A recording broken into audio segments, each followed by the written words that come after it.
नमस्कार साथियों, इस वीडियो में हम बात करेंगे जो हमारे पास स्वामी विवेकानंद सुभारती यूनिवर्सिटी है मेरठ, उसके रिजल्ट के बारे में कि उसका रिजल्ट आप किस प्रकार से चेक कर सकते हैं। अगर आपका रिजल्ट शो नहीं हो रहा है तो फिर आप क्या कर सकते हैं, तो उसी के बारे में हम चर्चा करेंगे। सबसे पहले तो मैं आपको रिजल्ट बता देता हूं कि किस प्रकार से आप निकालेंगे। तो सबसे पहले आपको स्वामी विवेकानंद सुभारती यूनिवर्सिटी है ये डालना है।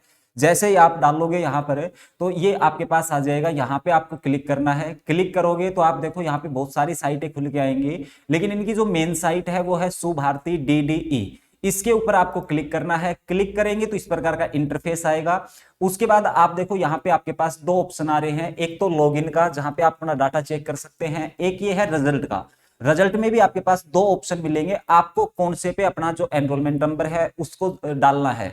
अब देखो, अगर आपने 2022 से पहले एडमिशन लिया है या 2000 जो 22 है उसमें आपका कंप्लीट हो गया है कोर्स, तो आप स्टूडेंट लॉगिन पे करेंगे। अगर आपने उसके बाद एडमिशन लिया है तो स्टूडेंट लॉगिन C2022 और A2223 के ऊपर करेंगे। यानी कि इसका मतलब क्या है, तो भाई जो हमारे पास डिस्टेंस की अप्रूवल था वो पहले क्या था कि ईयरली मोड में एग्जाम होते थे, और जब ईयरली मोड में एग्जाम होते थे तो ये स्टूडेंट लॉगिन था। लेकिन उसके बाद जो यूजीसी है उसने सेमेस्टर मोड में डिस्टेंस को ले आई थी, और सेमेस्टर मोड में डिस्टेंस को आने के बाद ये यहाँ पर जो डाटा मिलेगा वो सेमेस्टर वाले बच्चों का मिलेगा।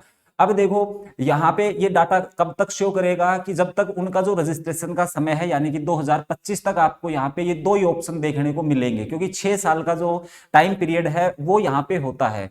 तो अब देखो हम स्टूडेंट लॉगिन के ऊपर कर लेते हैं। जिनका ईयरली मोड, ध्यान रखेंगे जिसने ईयरली अगर एग्जाम दिया है तो वो ही इसी के ऊपर करे। अगर कोई सेमेस्टरली है तो वो C22 और A2223 के ऊपर आप क्लिक करेंगे। यहाँ पे आप अपना एनरोलमेंट नंबर भरेंगे और उसके बाद नीचे आप डेट ऑफ बर्थ भर देंगे, और डेट ऑफ बर्थ भरने के बाद आप इसको कर लेंगे लॉगिन। ठीक है, तो मैं इसको आपको लॉगिन करके दिखा देता हूं।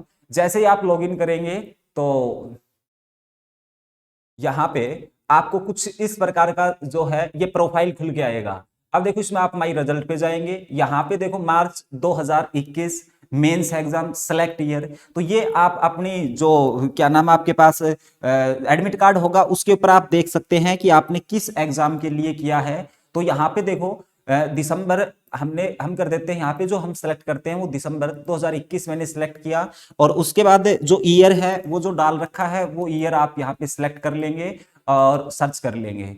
ठीक है, तो सर्च करेंगे तो इस प्रकार से आपका जो रिजल्ट है ये ओपन होके आ जाएगा। लेकिन ध्यान देंगे यहाँ पे कौन कौन बच्चा है उनका रिजल्ट शो होगा। तो यहाँ पे आप देख सकते हो जिनके जो एग्जाम है, ठीक है, वो मार्च ये जो हमारा 2021 है उससे लेके और दिसंबर 2022 तक कोई भी एग्जाम दिया हो, यहाँ पे आपने जितने भी एग्जाम दिए होंगे केवल उन्हीं का जो रिजल्ट है वो यहाँ पे शो होगा। यानी कि कहने का मतलब ये है मार्च 2021 से पहले दिसंबर 2020, 19, 18, 17 इससे पहले अगर आपने यहाँ पर क्या किया हो, एनरोल किया हो, तो आपका जो रिजल्ट है या इससे पहले कोई एग्जाम दिया हो तो आपका रिजल्ट है वो बिल्कुल भी यहाँ पे शो नहीं करेगा। इस बात का आप विशेष ध्यान रखें। और इसके अलावा कि भाई आपका रिजल्ट शो नहीं कर रहा तो आपकी जो डिग्री है वो वैलिड है, वैलिड नहीं है, गवर्नमेंट में चलेगी कि नहीं चलेगी, क्या है क्या नहीं है, तो उसके लिए आपको क्या करना पड़ेगा। तो आपने अगर क्या नाम है अपना कोर्स है वो कंप्लीट कर लिया है, तीनों साल की जो मार्कशीट है वो आपके पास है, तो आप सीधा यूनिवर्सिटी जाइए। और यूनिवर्सिटी जब आप जाओगे तो वहां पर आप अपनी डिग्री और माइग्रेशन के लिए अप्लाई कर सकते हैं। ठीक है, तो वहां से आप अपनी डिग्री और माइग्रेशन है उसको निकला ले, और अगर वहां पे आपका अप्लाई हो जाता है तो आपकी जो डिग्री है वो बिल्कुल वैलिड रहेगी, और आपकी डिग्री गवर्नमेंट और प्राइवेट दोनों सेक्टर में वैलिड रहेगी।